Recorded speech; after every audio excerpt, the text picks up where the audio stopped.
이스라엘 민족이 가나안 땅을 정탐하기 위해서 점령하기 위해서 요단강을 건너서 이제 처음 캠프를 친 곳이 길갈이라는 곳이었습니다. 원래부터 그곳 이름이 길갈이 아니고 그들은 가나안 땅을 점령하면서 그곳 이름을 하나씩 다 바꾸어 나갑니다. 원래 있던 이름은 가나안 족속들이 부르던 이름인데 이스라엘 민족이 점령하면서 그 이름을 그대로 부르지 않고 그들에게 맞는 새로운 의미를 부여하면서 그 땅의 이름을 바꾸어 부르게 됩니다. 그래서 요단강을 건너서 바로 정착한 곳이 길갈이라는 곳인데 그 길갈이라는 뜻은 굴러가다 하는 그런 의미가 있습니다. 애굽의 수치가 굴러갔다는 뜻입니다. 더 이상 가나안 사람들이 부르던 그 이름으로 부르는 것은 의미가 없었기 때문입니다. 그들이 할 일을 행함으로 이제는 우리는 새로운 하나님의 백성이기 때문에 애굽의 수치가 더 이상 우리에게 있지 않다는 의미로 길갈이라고 부르게 되는 것입니다. 요단강을 건넜다는 것은 이제 돌아올 수 없는 강을 건넜다는 것입니다. 돌이킬 수가 없습니다. 홍해도 물론 그런 의미가 있지만 요단강은 이제 한 번 건너면 돌아갈 수 없는 우리는 하나님의 백성이 되었다는 것입니다. 이제 후퇴는 없습니다. 배수의 진이라는 말이 있는 것처럼 그들 뒤에는 요단강이 넘실거리고 있고 또다시 요단강이 갈라지는 일은 절대 없을 것입니다. 오직 전진만이 있을 뿐입니다. 길갈은 그들이 거주할 땅이 아닙니다. 베이스 캠프였기 때문에 전쟁을 치르고 다시 돌아와서 진영을 재정비하는 그런 곳입니다.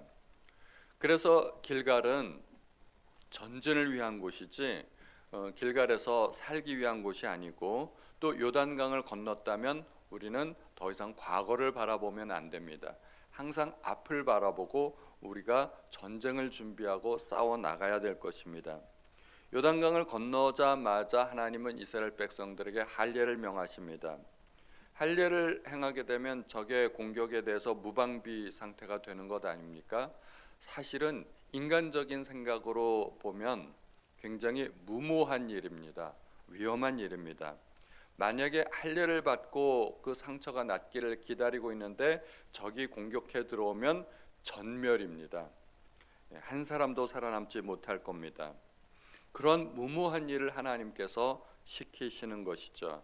그런데 여기에는 대단히 큰 믿음이 필요하고 또 하나님께서 미리 안전하게 적들을 꼼짝 못하게 묶어 놓으셨기 때문에 그들이 할 일을 행할 수 있었습니다. 이스라엘 백성이 요단강을 건넜다는 소식을 듣고 가나안의 모든 왕이 정신을 잃고 이제 혼비백산하는 거죠. 저들이 드디어 요단강까지 건넜구나, 코앞에까지 왔구나. 그리고서 마음이 얼어붙어 가지고 꼼짝달싹 못하는 거죠. 여리고 성도 성문이 굳게 닫히고 개미 새끼 한 마리 얼씬 못하게 그렇게 모든 성 안에 그렇게 계엄령이 선포된 상태입니다. 그들은 이미 이스라엘 민족에 관한 모든 소문을 다 알고 있었습니다. 40년 전에 애굽에 내렸던 그 10가지 재앙과 홍해를 걸어서 건넜다는 사실들을 이미 알고 있습니다. 하나님께서 그 소문을 가나안 전역에 쫙 퍼뜨려 놓으셨기 때문에 감히 선제 공격을 할 생각은 못하고 굳게 버티는 것만이 살 길이다 이렇게 생각을 하고 있었던 것입니다. 그래서 안전하게 할례를 행할 수 있었습니다. 그들이 할례를 다시 받아야 하는 이유는 광야에서 40년 동안 그들은 할례를 받지 못했기 때문입니다. 새로 태어난 백성들은 할례를 받지 못했기 때문에 이제 하나님의 백성으로서 새롭게 거듭나는 의미로 할례를 받아야 했습니다. 할례는 하나님 백성의 표식입니다. 이방 백성과 하나님 백성의 차이를 구분할 수 있는 것, 물론 여러 가지 의미가 있을 수 있겠지만 외적인 표식이 필요했는데 그것이 바로 할례였습니다. 누구든지 이스라엘 백성이 되고자 하고 하나님의 백성이 되고자 한다면 할례를 받아야 했습니다. 할례를 받지 않으면 이스라엘 백성 가운데 끊어지게 되었습니다. 이방인이라도 할례를 받으면 그들과 함께 살 수 있었습니다. 할례를 받는다는 것은 하나님의 백성이 된다는 그런 의미가 있습니다. 내가 누구냐? 나는 하나님의 백성이다 하는 그런 의미가 있는 것입니다. 우리가 하나님을 아버지라고 부르지 않습니까? 그러면 우리는 하나님의 자녀가 되는 것입니다. 하나님을 아버지로 모시는 것 못지않게 중요한 것은 내가 하나님의 자녀로 살아가는 것입니다. 이것이 사실은 같은 의미인데 우리는 하나님을 아버지라 부르면서 내가 하나님의 자녀라는 사실에 대해서는 조금 생각을 덜 하는 것 같습니다. 내가 누군지를 알아야 됩니다. 내가 하나님의 백성이고 나는 하나님의 아들이다. 이 정체성을 절대 잊으시면 안 됩니다. 제가 가끔 저도 목사이지만 마음속에 그 죄가 찾아오고 마음이 좀 흐려질 때가 있습니다. 그때 머리를 쥐어 감싸고 제가 하나님 앞에 하는 말이 주님, 나는 목사입니다. 나는 목사입니다. 목사가 세상 사람들하고 똑같은 생각을 갖고 똑같이 살아가면 안 되지 않습니까? 그래서 저의 정체성을 회복하기 위해서 나는 목사입니다. 나는 목사입니다. 수십 번 되뇌이고 생각하고 내 마음속에 똑같은 세상 사람들과 같은 그런 생각을 갖지 않도록 노력을 하는 것입니다. 우리도 마찬가지로 나는 하나님의 자녀입니다. 나는 세상 사람들과 같지 않습니다. 세상 사람들과 다르게 살아야 됩니다. 이러한 생각을 우리가 머릿속에서 지우면 안 된다는 것입니다. 달라야 됩니다. 첫 번째 왕 사울이 다윗을 죽이려고 했죠. 흉계를 꾸몄는데 너는 내 사위가 되어라. 그 대신에 그 조건으로 블레셋 사람의 포피 100개를 갖고 와라 하는 요구를 내걸었습니다. 블레셋 사람을 100명을 죽이라는 얘기죠. 100명을 죽이고 그 증거로 포피를 갖고 와라 하는 것입니다. 그 증거가 참 희한하지 않습니까? 귀를 잘라오라 그러면은 그것도 괜찮을 텐데 하필이면 왜 포피였을까요? 전쟁이 나면 적군도 죽고 아군도 죽습니다. 누구나 다 죽기 마련인데 귀를 베어오라 그러면 그 귀가 누구의 귀인지 알 수가 없습니다. 그런데 포피를 베어오라고 하면 그것은 분명합니다. 이스라엘 모든 남자는 이미 할례를 받았기 때문에 포피를 베어올 수가 없는 것이죠. 그래서 포피를 베어오면 이것은 틀림없이 이방 사람들일 수밖에 없는 것입니다. 그래서 그 증거로 포피를 베어오라고 했던 것입니다. 포피가 있는 것과 없는 것, 할례 받는 것과 안 받는 것은 신약에 와서는 이제 의미가 없어졌지만 구약에서는 그것이 하나님의 백성이냐 아니냐를 구분짓는 굉장히 중요한 구분이 되었던 것입니다. 하나님의 백성이 왜 그렇게 중요한가요? 하나님의 백성이 된다는 것은 이제 내가 내 능력으로 살아가는 것이 아니라 하나님의 능력으로 살아가는 것을 의미하기 때문입니다. 할례를 처음 하나님께서 명령해 주신 것이 아브라함에게였습니다. 하나님께서 아브라함에게 자손을 주시겠다고 약속을 하셨는데 시간이 지나도 그 약속이 이루어지지 않는 거예요. 그 사라가 임신을 하지 못하니까 그래서 둘이서 상의해서 하나님의 약속이 이루어지기 위해서는 첩을 취해야 되겠다. 그래서 하갈을 데려다가 동침해서 아들을 낳고 이스마엘이라고 이름을 짓습니다. 그리고 하나님께서 13년 후에 다시 나타나시죠. 너는 내 앞에 행하여 완전하라. 그리고 할례를 행하라. 이렇게 명령을 하십니다. 할례의 의미가 뭘까요? 성기 끝을 절단하는 것 아니겠습니까? 말하자면 성불구자를 만드는 것입니다. 우리가 목에다가 이렇게 선 하나만 그어도 너 죽었어 하는 그런 의미를 나타내는 것 아닙니까? 그러므로 성기 끝을 절단하는 것은 아브라함에게 너는 성불구자다 하는 의미를 보여주는 것입니다. 네 능력으로는 아들을 낳을 수가 없다 하는 것을 보여주는 것이죠. 하나님께서 약속하신 그 아들은 오직 아브라함의 능력이 아닌 하나님의 능력으로 주실 아들이었던 것입니다. 그래서 하나님께서는 기다리시는 거예요. 언제까지 기다리시느냐? 사라가 무능력해지고 아브라함이 무능력해지고 그들의 능력으로는 절대 아들을 낳을 수 없을 때까지 기다리시는 것입니다. 그래서 아브라함이 자기의 힘으로 어떻게든 아들을 낳아보려고 하갈을 취해서 첩을 취해서 아들을 낳았을 때 하나님께서 그 아들을 기뻐하지 않으셨던 것입니다. 그리고 하나님은 더 기다리셨습니다. 아브라함이 99세가 되었을 때 하나님은 다시 나타나셔서 할례를 명하셨고, 네 능력으로는 아들을 낳을 수 없다, 이제 내가 진짜 내 능력으로 아들을 주겠다 하고서 말씀하시고 약속하셨습니다. 그리고 아브라함이 100세 때 아들을 낳았습니다. 이게 아브라함의 능력으로 낳은 아들 아니지 않습니까? 아브라함이 100세가 되었고 사라가 90세인데 아들을 낳았다. 이건 전적으로 하나님의 능력으로 된 것입니다. 누가 봐도 이것은 하나님의 능력이지 아브라함의 능력은 눈꼽만치도 들어가 있지 않은 것입니다. 그러므로 할례를 받는다는 것은 하나님의 능력으로 살아가는 것이고 하나님의 백성이 된다는 것입니다.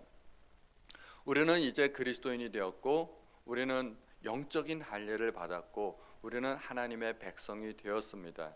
어린 양 예수의 피로 우리는 하나님의 자녀가 되었기 때문에 이제는 우리가 하나님의 능력으로 살아야 되는 것입니다. 첫 번째, 우리 자신의 정체성을 회복해야 됩니다. 우리는 누구일까요? 하나님의 자녀, 하나님의 백성입니다. 그리고 우리는 어떻게 살아야 될까요? 하나님의 능력으로 살아야 됩니다. 그런데 우리가 구원받고 신앙생활 하면서 여전히 착각하는 것은 무엇이냐면 내 능력으로 어떻게든지 내 힘으로 살아보려고 아등바등 한다는 것입니다. 우리는 하나님의 능력을 구하기 위해서 이 자리에 나왔습니다. 오늘 설교 끝나고 기도하실 때 간절하게 하나님의 능력을 나에게도 베풀어 달라고 기도하시는 하나님의 백성이 되시기를 바랍니다. 하나님의 백성은 무엇이 달라야 될까요? 여러 가지 차이가 있겠지만 가장 중요한 차이는 거룩함입니다. 우리들 교회에서 내세우는 그 기치가 바로 이 거룩함입니다. 성도의 삶의 목표는 행복이 아니라 거룩입니다. 그것이 우리들 교회의 목표인데 우리도 그런 똑같은 목표를 가졌으면 좋겠습니다. 우리는 거룩함으로 차이가 나야 됩니다. 할례는 세상과의 분리, 절단을 의미합니다. 세상과 분리되는 것, 그것이 바로 거룩함입니다. 가나안 족속이 그 땅에서 쫓겨나는 이유가 무엇이겠습니까? 그들이 타락했기 때문입니다. 그들이 음란함으로 또 인신제사를 드리고 우상을 섬김으로 말미암아 그 땅이 더러워졌기 때문에 하나님께서는 그들을 그 땅에서 내쫓아 보내셨습니다. 이스라엘 민족도 그 땅을 선물로 받았지만 그 땅 가운데서 하나님의 백성답게 살지 못했을 때 결국은 그들도 똑같이 쫓겨나게 되는 것입니다.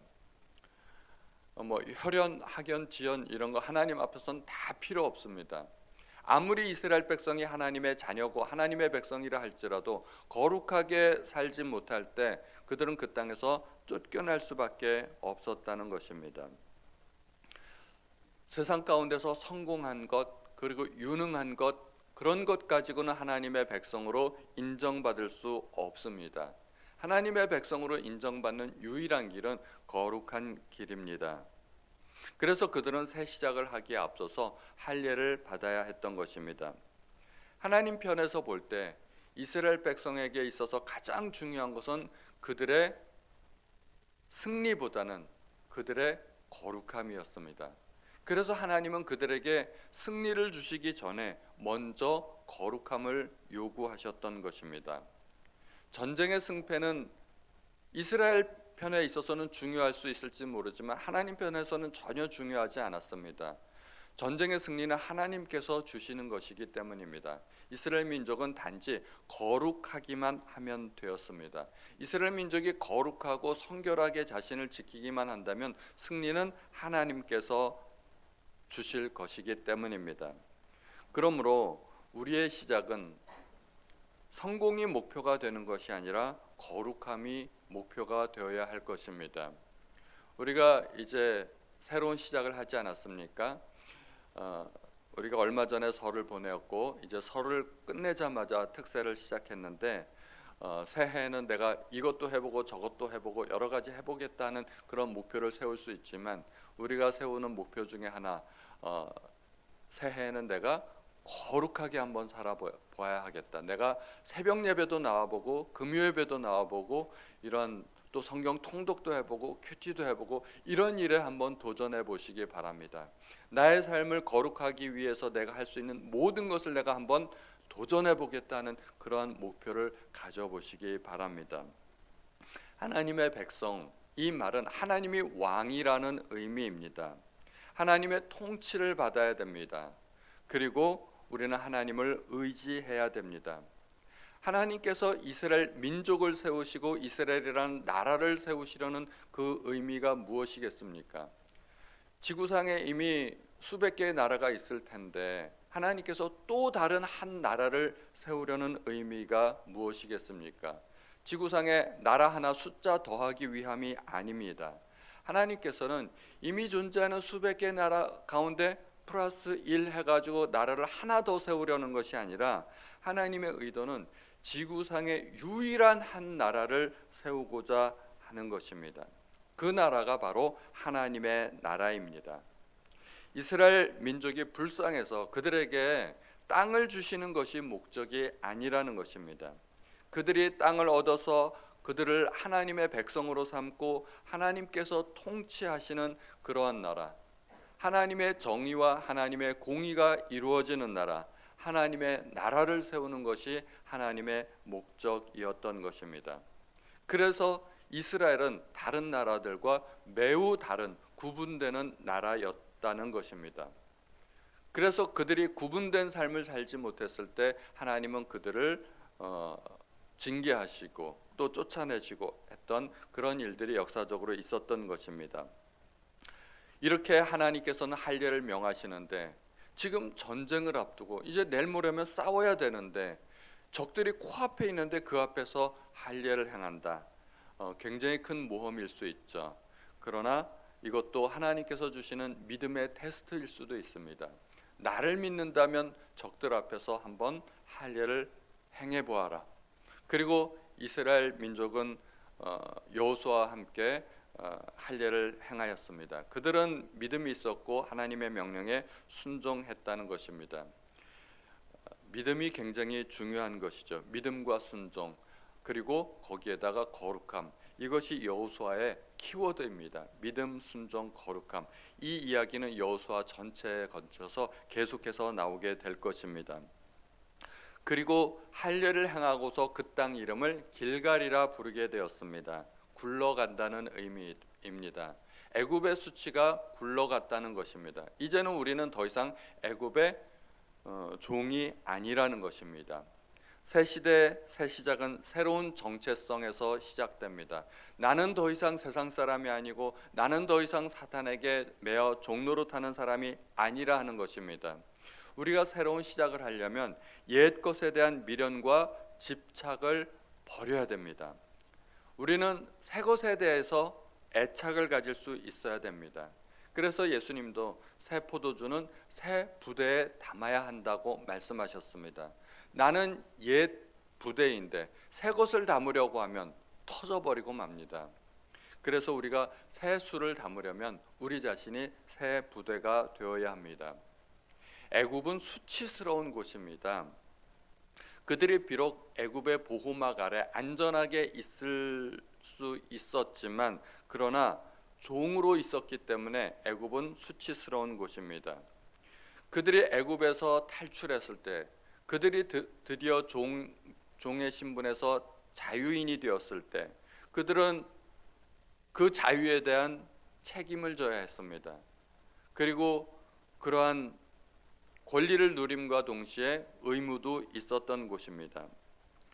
그들이 자유를 얻었기 때문에 광야에서 고난이 있었던 것입니다. 그래서 그 고난이 싫어서 그들은 가끔은 애굽으로 돌아가고 싶어 했고 애굽의 그 고기가마 옆에서 그 고기를 먹던 그때를 그리워했던 것입니다. 자유인이 된다는 것, 자유를 얻는다는 것은 그만큼 우리가 대가를 지불해야 되는 것을 의미합니다. 가나안에서는 목숨 걸고 또 싸워야 하지 않았습니까? 종노릇하면 그렇게 목숨 걸고 싸울 일이 없습니다. 종들을 군사로 부리지는 않습니다. 종에게 무기를 줬다가 반란이라도 일으키면 큰일 나지 않습니까? 종은 종이고 군사는 군사고, 그래서 종은 절대로 군사로 부리지 않습니다. 그들이 광야로 나오자마자 만난 것이 아말렉 족속이었습니다. 아말렉 족속과 싸우는 그 이야기가 성경에 나오지 않습니까? 여호수아는 목숨 걸고 싸웠고, 그리고 모세가 산 위에 올라가서 두 팔을 들고 서 있었습니다. 모세도 힘들지만 팔을 들고 서 있어야 됐고, 여호수아도 자기 목숨을 걸고 싸워야 했습니다.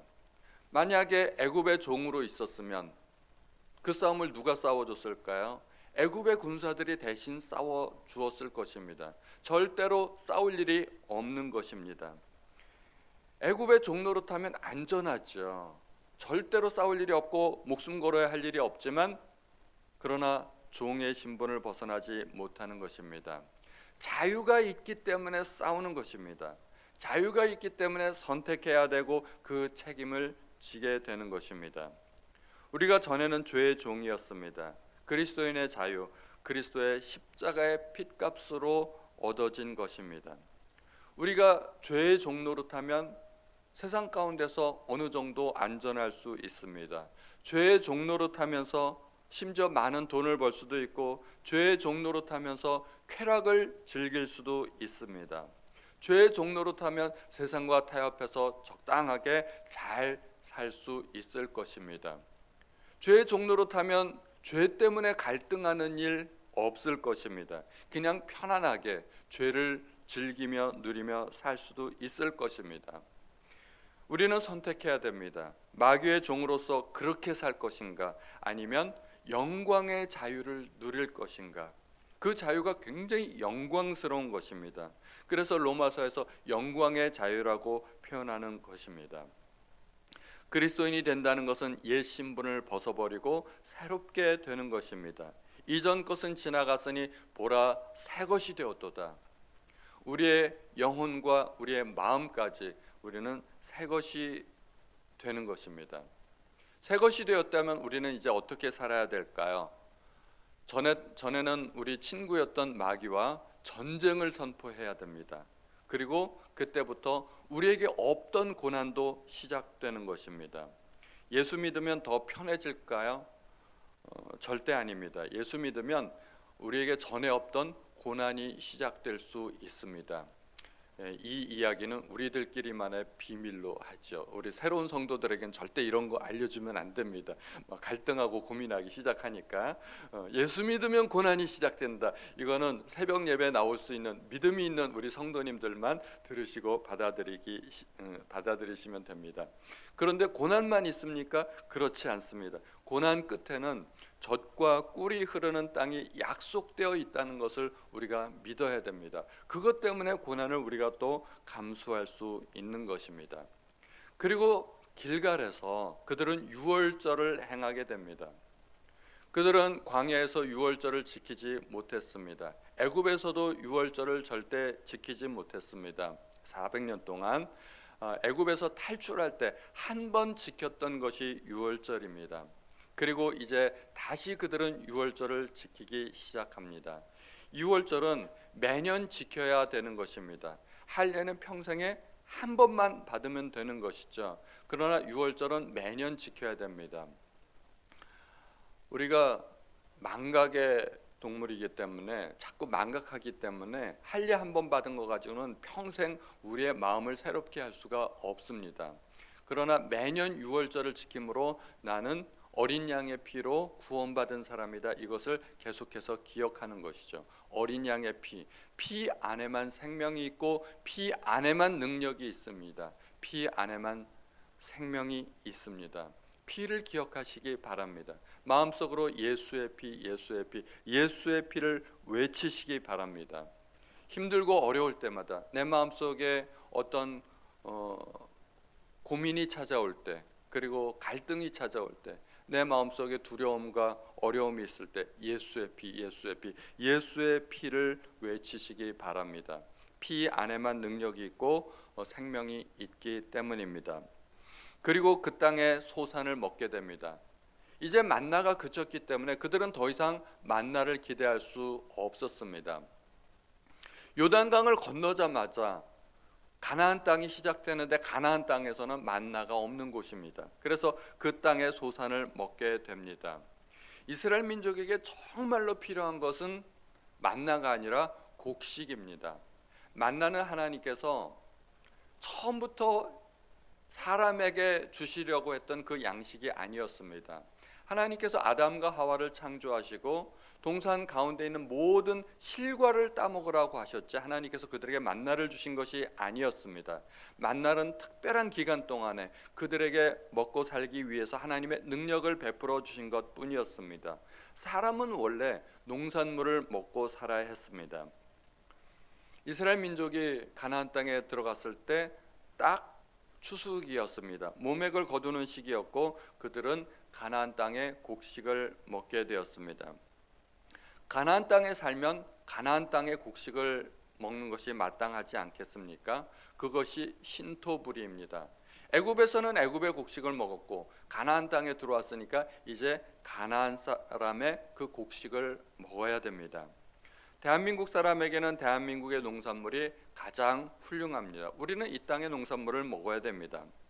영적인 토양과 영적인 양식도 똑같습니다. 내가 속한 곳에서 우리는 그 영적인 양식을 얻어야 됩니다. 내가 속한 곳에서 은혜 받고 내가 속한 곳에서 믿음이 성숙해야 됩니다. 내 영혼의 양식을 다른 곳에서 얻으려고 노력하지 않으시기 바랍니다. 그래서 가끔은 다른 교회 부흥회 갈 수도 있겠고 기도원에 갈 필요도 있겠지만 그러나 나의 영혼의 성숙을 위해서 근본적으로는 내가 속한 공동체가 반드시 필요하다는 것입니다. 다른 모든 것들은 부수적인 것으로 우리가 만족해야 됩니다. 우리가 얼마든지 유튜브를 들으면서 또 기독교 방송을 들으면서 그 설교 말씀에 또는 그 찬양에 은혜 받을 수도 있지만 그러한 것들은 부수적인 것들이 되어야 됩니다. 우리는 내가 속한 교회 예배 최선을 다해서 드려야 되고 그 말씀 속에서 은혜를 받아야 됩니다. 내가 속한 공동체의 하나님의 말씀 또 성경 공부 그것이 나에게 최선이라는 것입니다. 그리고 이스라엘 백성이 가나안 땅에 들어가서 그 땅의 곡식을 먹었던 이유는 만나가 그쳤기 때문입니다. 만나가 상징하는 것 그것은 하나님의 능력입니다. 하나님께서 베풀어 주신 기적입니다. 기적을 체험하는 것 굉장히 중요합니다. 그러나 우리가 날마다 기적을 체험하며 살 수는 없지 않겠습니까? 우리가 절박한 상황 가운데 있을 때는 하나님의 기적이 필요합니다. 그런데 그 기적은 가능하면 체험하지 않는 게 좋습니다. 왜 그럴까요?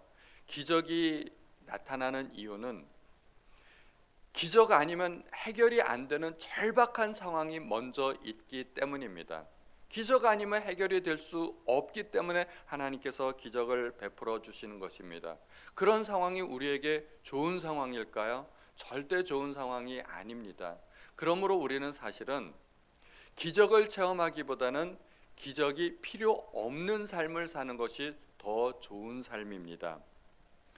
하나님께서 기적적으로 만나를 베풀어 주시고 무한한 공급을 베풀어 주셨지만 그러나 그것이 없는 상황이 사실은 더 좋은 상황이라는 것입니다.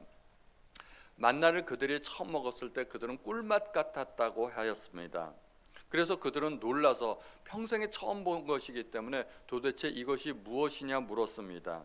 그것이 만나라는 그런 말인데 그것이 나중에 그 이름이 되어버렸죠. 그런데 아무리 맛있는 음식도 하루 세끼, 일주일, 한 달 계속해서 먹어보세요. 얼마나 물리겠습니까? 신물이 날 만도 하는 것이죠. 그래서 처음에 먹었을 때는 꿀맛 같았는데 나중에 그들이 기름에 튀긴 과자 같다고 그렇게 이야기하였습니다. 맛이 변하는 거예요. 맛이 변하는 게 아니라 입맛이 변하는 것이죠. 아무리 맛있는 음식도 계속해서 반복해서 먹으면 질리게 되는 것입니다. 그러므로 사실은 만나가 그친 것이 그들에게는 더 큰 복입니다. 만나가 그쳤기 때문에 이제는 어떻게 해야 됩니까? 농사를 지어야 되죠. 씨를 뿌려야 됩니다.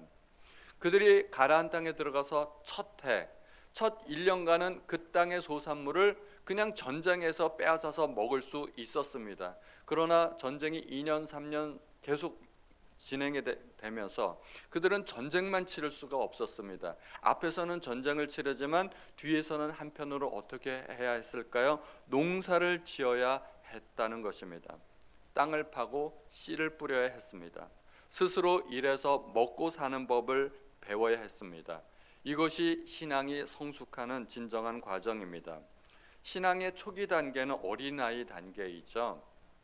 교회에서 왕대접을 받는 사람들, 그분들은 초심자들입니다. 우리 교회 등록한 지 며칠 안 되시는 분들, 등록하되 잉크가 채 마르지 않으신 분들, 그분들은 우리 교회에서 왕대접을 받게 됩니다.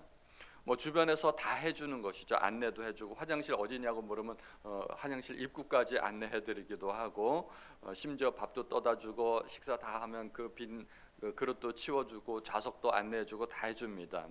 그러나 성숙하면 일해야 됩니다.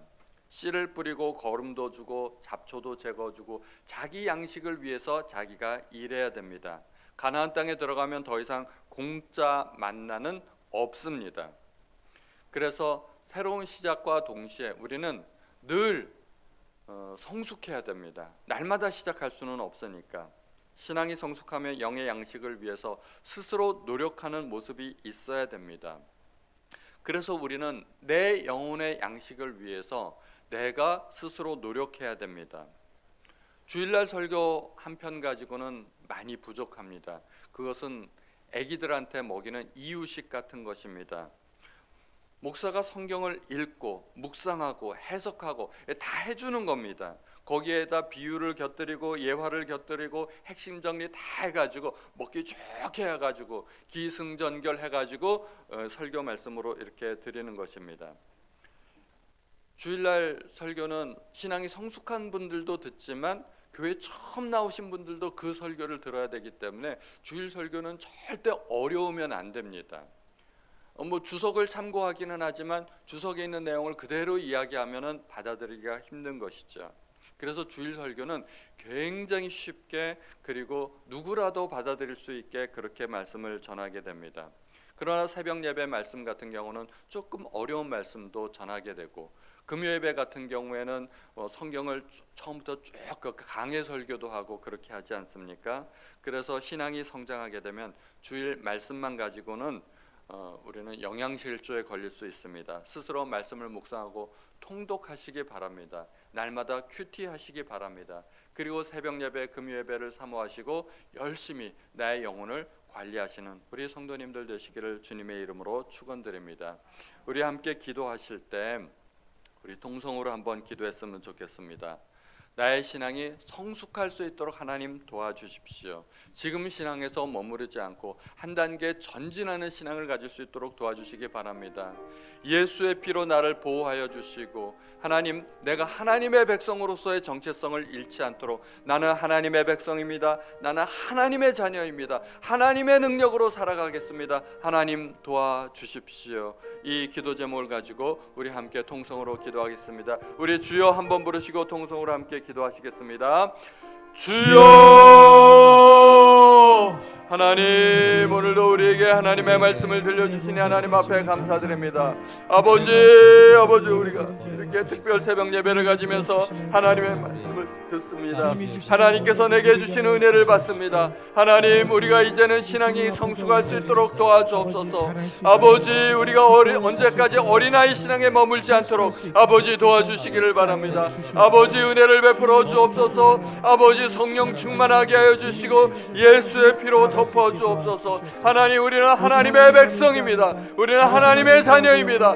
하나님, 우리가 고아와 같이 살지 않도록 도와주시고 하나님의 능력을 체험하며 살아갈 수 있도록 아버지 도와주옵소서.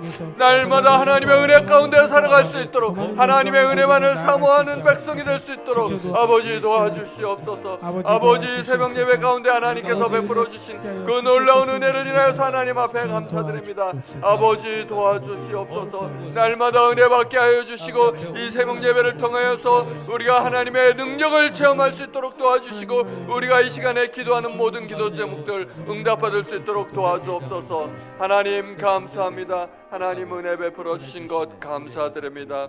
하나님 감사합니다. 하나님 아버지 감사합니다. 오늘도 저희에게 귀한 하나님의 말씀을 들려주셨습니다. 우리는 모두가 요단강을 건넌 하나님의 백성들입니다. 하나님, 과거를 그리워하지 않게 해주시고 이제는 하나님의 능력으로 살아갈 수 있도록 도와주옵소서. 신앙이 성숙할 수 있도록 도와주시고 제자리에 머물지 않고 전진하는 신앙을 가질 수 있도록 도와주옵소서. 하나님, 이 시간에 우리가 하나님 앞에 기도하는 모든 기도 제목들 응답받을 수 있도록 하나님 은혜 베풀어 주시기를 간절히 원합니다. 하나님 함께하여 주옵소서. 지금은 우리 주 예수 그리스도의 은혜와 하나님 아버지의 크신 사랑과 성령님의 감화 감동 교통하심이 이제부터는 오직 하나님의 능력으로만 살아가기로 결단하고 다짐하는 우리 모든 성도님들, 머리 위에 가정 위에 자녀들 위에 지금부터 영원토록 함께 하옵시기를 예수님의 이름으로 축원드리옵나이다. 아멘.